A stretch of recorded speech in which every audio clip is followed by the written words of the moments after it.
Hi అండి, నమస్తే. Welcome back to my channel. ఈరోజు రెసిపీ పుట్నాల పప్పుతో కారపూస అండి.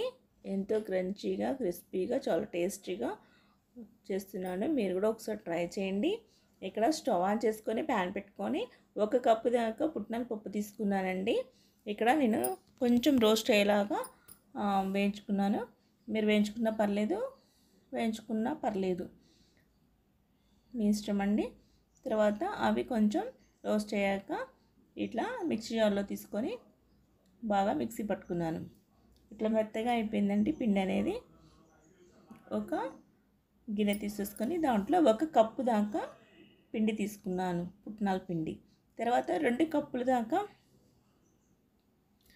బియ్యం పిండి తీసుకున్నాను. తర్వాత టేస్ట్కు తగ్గట్టు కొంచెం కారం, కొంచెం సాల్ట్, కొన్ని నువ్వులు, కొంచెం వాము తీసుకున్నాను.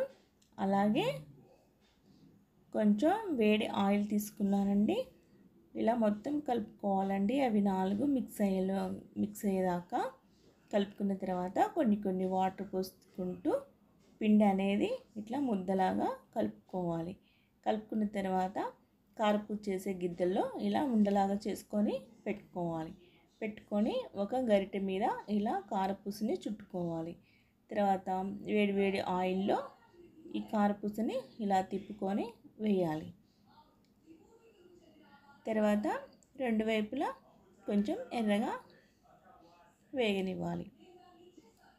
వేగిన తర్వాత ఒక ప్లేట్లోకి తీసుకోవటమే అండి.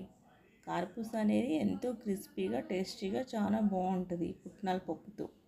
ఒకసారి మీరు కూడా ట్రై చేయండి. ఎంతో బాగుంటుందండి. పుట్నాలతో వెరైటీగా, టేస్టీగా. అంతే అండి, కారపూస అనేది రెడీ అయిపోయింది. మా వీడియో కనుక మీకు నచ్చితే లైక్ చేయండి, షేర్ చేయండి, సబ్స్క్రైబ్